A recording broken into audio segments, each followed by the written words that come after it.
परम पूज्यपाद श्री श्री आचार्य देव के चरण कमलों में शत शत कोटि प्रणाम करती हूँ।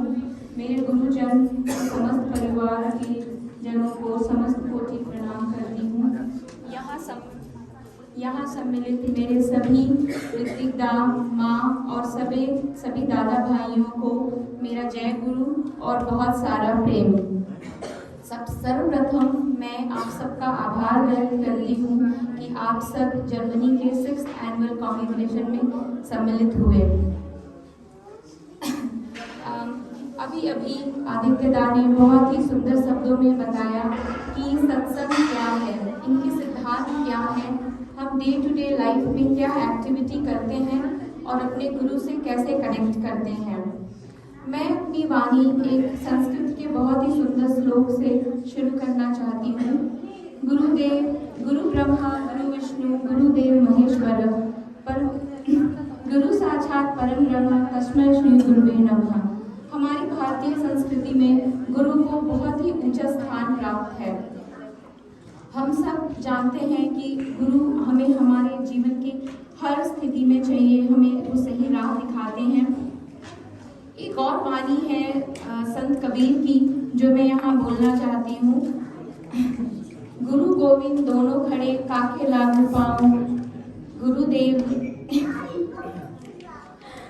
बलिहारी गुरु आपने गोविंद दियो मिलाए। संत कबीर कहते हैं कि कभी ऐसा हो कि गुरु और गोविंद दोनों खड़े हों तो आप किसे पहले पूजेंगे। फिर संत कबीर बहुत ही आसान शब्दों में बताते हैं कि अगर दोनों खड़े हों पर आप पहचानोगे कैसे कि गोविंद कौन है। इनको पहचानने की शक्ति भी गुरु ही देते हैं।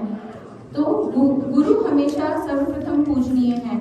आज के ज़माने में अगर हमारे सामने भगवान आ भी जाएं तो हम शायद उन्हें पहचान न पाएं। हम उनसे पहचान पत्र मांगने लगे कि आप भगवान हैं भी या नहीं। वो क्षमता भी होनी चाहिए हमारे पास कि हम पहचानें कि ये गुरु है और ये गोविंद है। तो गुरु हमेशा पूजनीय है। गुरु हमें चाहिए क्यों? गुरु का मतलब क्या है? गुरु में जो गु है वो अंधकार है और रु उजाला। तो गुरु वो है जो हमें अंधकार से उजाले की ओर ले जाता है और हम हमारे ठाकुर जी को एक लाइफ टीचर के रूप में मानते हैं और उनके बताए हुए पथ चिन्हों पे चलने की कोशिश करते हैं। मैं एक बहुत ही साधारण सा एग्जाम्पल लूँगी। जब एक बच्चा जन्म लेता है तो वह माँ पे निर्भर रहता है। माँ ही उसकी प्रथम गुरु होती है। वह अपनी माँ से ही चलना बोलना सब कुछ सीखता है और माँ ही उसके अच्छे बुरे का निर्णय लेती है। फिर बच्चा थोड़ा बड़ा होता है और शिक्षा प्राप्त करने के लिए उसकी माँ उसे स्कूल भेजती है और उसे गुरु का हाथ थमाती है, क्योंकि पता है कि अब आगे बढ़ने के लिए उसे एक दूसरे गुरु की जरूरत है जो कि उसे उच्च शिक्षा दे। और बड़ा होने पे अगर उस बच्चे को संगीत सीखना हो या किसी भी एक स्पेशल कार्य क्षेत्र में आगे बढ़ना हो तो वो फिर से एक गुरु के पास जाता है। अगर उसे ड्राइंग सीखना है तो वो ड्राइंग गुरु के पास जाता है जो उसे सही दिशा दिखाते हैं, वो उस क्षेत्र में एक्सेल कर सकता है। तो हमें हमारे लाइफ के हर क्षेत्र में एक गुरु की आवश्यकता होती है। वैसे ही जीवन जो कि सबसे जरूरी है, उसे कैसे जीना है उसके लिए भी हमें एक लाइफ गुरु की जरूरत होती है। हम सब गुरु भाई और माँ के जीवन में ये रोल ठाकुर जी प्ले करते हैं। ठाकुर जी एक जीवंत गुरु हैं। उन्होंने मनुष्य के रूप में जन्म लिया और हमें अपनी जीवन शैली और लाइफ फिलॉसफी से ये बताया कि एक पिता को, एक पुत्र को, एक माता को कैसा जीवन जीना चाहिए, कैसा व्यवहार करना चाहिए। अगर हम अपनी लाइफ में आज किसी भी कठिन परिस्थिति में होते हैं और हमें कोई भी निर्णय लेने में कठिनाई होती है तो हम अपने गुरु को याद करते हैं और उनकी जीवन शैली को, उनकी फिलॉसफी को ध्यान में रखते हुए, अपने गुरु को याद करते हुए निर्णय लेते हैं और ये सोचते हैं कि ये गुरु के आशीर्वाद से मैं निर्णय ले रही हूँ और जो भी होगा वो गुरु के आशीर्वाद से होगा और मेरा मंगल ही होगा। ये सोचते हुए हम आगे का कार्य करते हैं। हमारे आचार्य देव एक स्टोरी सुनाते हैं जो मुझे बहुत पसंद है। एक डकैत था, बहुत ही भयंकर डाकू था वो और जंगल में रहता था। जैसे आपने सुना होगा एक बुद्ध की स्टोरी में उंगली माल था, वैसे ही ये वह जो भी उसके रास्ते से गुजरता था वह उससे सब कुछ छीन लेता था। एक बार एक ऋतिकदा वहां से गुजरे तो ऋतिकदा को उसने पकड़ लिया और उसने बोला कि जो भी आपके पास है आप मुझे दे दो। ऋतिकदा के पास तो कुछ नहीं था। उन्होंने बोला मैं तुम्हें क्या दे सकता हूँ? तो डाकू ने बोला जो भी आपके पास है आपको देना होगा। तो ऋतिकदा ने बोला मेरे पास सिर्फ मेरे गुरु का नाम है, पर अगर तुम वो ले लोगे तो तुम्हारा मंगल ही होगा। डकैत ने सोचा चलो कुछ ना सही यही लेकर देखता हूँ, बोल रहा है मंगल होगा, हो सकता है मेरा कुछ भला हो जाए। तो इस तरीके से एक डाकू जो कि डकैत है और लोगों से सारा सामान छीनता है, चोरी करता है, वो ठाकुर जी का दीक्षा ले लिया और दीक्षित बन गया। ऋतिकदा ने उनको एक ठाकुर जी का फोटो दिया और बताया कि आप रोज सुबह ठाकुर जी का नाम ध्यान करो, स्मृति करो, तुम्हारा मंगल होगा। तो डकैत को वो फोटो बहुत पसंद आई। उसने स्तुति तो नहीं किया पर रोज सुबह ठाकुर जी को एक पेड़ के ऊपर उनके फोटो को लगा दिया और रोज सुबह अगरबत्ती दिखा के वो डकैती करने जाता था। सोचता था चलो मैं अपने गुरु का आशीर्वाद लेके डकैती करता हूँ, आज कुछ अच्छे से होगा। ये सोचकर वो करने लगा और ठाकुर जी का नाम लेके वो डकैती करता था। एक बार एक फॉरेस्ट ऑफिसर वहां पे आया और उसे पता चला कि एक डाकू है जो बहुत ही भयंकर है, पर उससे भी आश्चर्यजनक बात उसे ये लगी कि ये दीक्षित है और ये अपने ठाकुर जी को पेड़ पे टांग के उनके आशीर्वाद से डकैती करने जाता है। तो वो सीधे उनसे मिलने उनके घर चले गए और बोले कि ठीक है भाई तुम डकैती करते हो करो, मुझे कोई दिक्कत नहीं है, पर ये जो ठाकुर जी को पेड़ पे टांग के रखा है वो अच्छी बात नहीं है, तुम्हें उनके लिए घर बनाना चाहिए। तो इसने बोला कि मैं कैसे घर बनाऊं, मेरे पास जमीन नहीं है। इसने तो फॉरेस्ट ऑफिसर ने बोला कि ठीक है जमीन तो मैं अलॉट कर दूंगा, बट एक शर्त है, आपको ठाकुर जी का घर इस डकैती के पैसे से नहीं बनाना है, आपको अपने ठाकुर के दान की दया की और प्रेम की कहानी सुना के भिक्षा मांगनी होगी और फिर उस पैसे से ही आपको घर बनाना होगा। तो इसने भी कुछ सोचा और बोला ठीक है मैं ऐसा करूंगा, और उसने आसपास के गांव में अपने ठाकुर की प्रेम की और दया की कहानी सुना के भिक्षा मांगने लगा। कुछ दिनों बाद उसके पास पैसे इकट्ठा हो गए और उसने एक घर बना दिया। बट इस दौरान जब वो अपने ठाकुर जी का प्रेम और दया की कहानी सुनाता था, धीरे धीरे उसे पता भी नहीं चला उसका हृदय परिवर्तन हो गया और अब उसे उसी में आनंद आने लगा। उसने डकैती छोड़ दी और अपने ठाकुर की भक्ति में रम गया।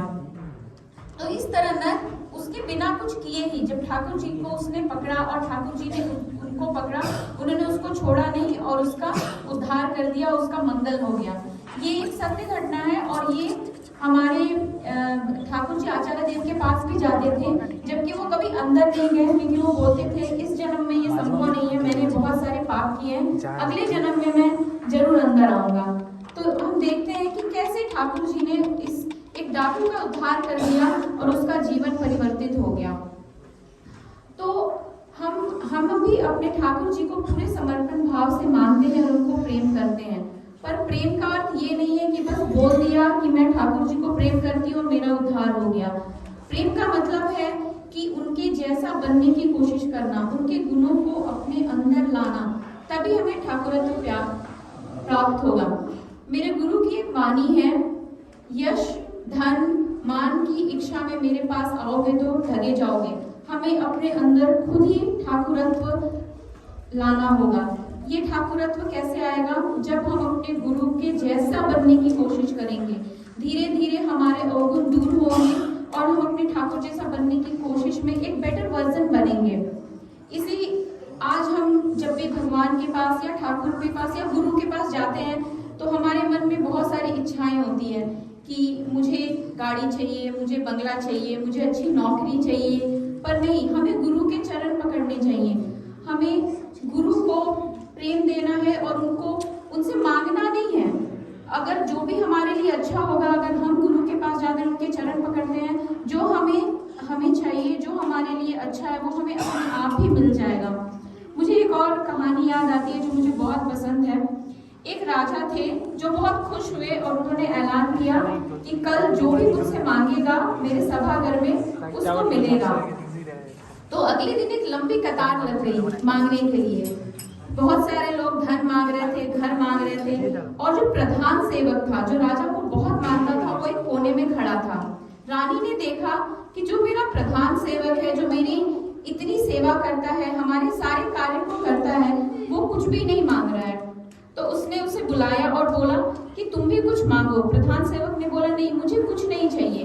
तो रानी ने बोला कि ये मेरा आदेश है कि तुम्हें कुछ मांगना होगा। तो प्रधान सेवक ने बोला मुझे कुछ भी नहीं चाहिए, बस मुझे आप दोनों चाहिए, आप मेरे घर में पधारिए। तो राजा ने बोला कि ये कौन सी बड़ी बात है, मैं तुम्हें वचन देता हूँ कि मैं तुम्हारे घर पे आऊंगा।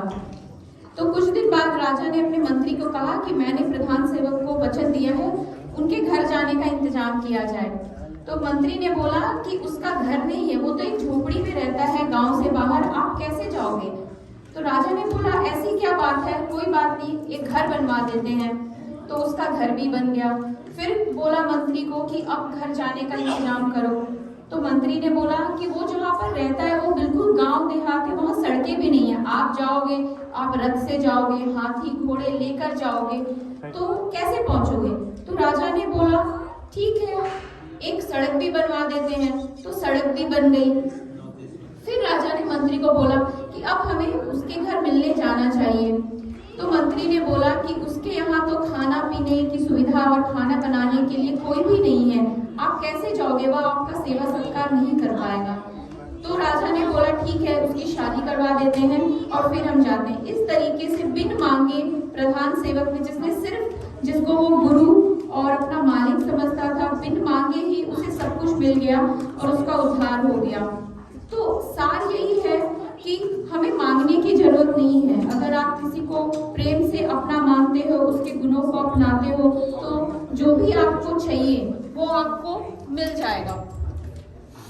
मेरा सौभाग्य है कि आज मुझे यहाँ ठाकुर श्री ठाकुर अनुकूल चंद्र जी के बारे में बात करने का मौका मिला।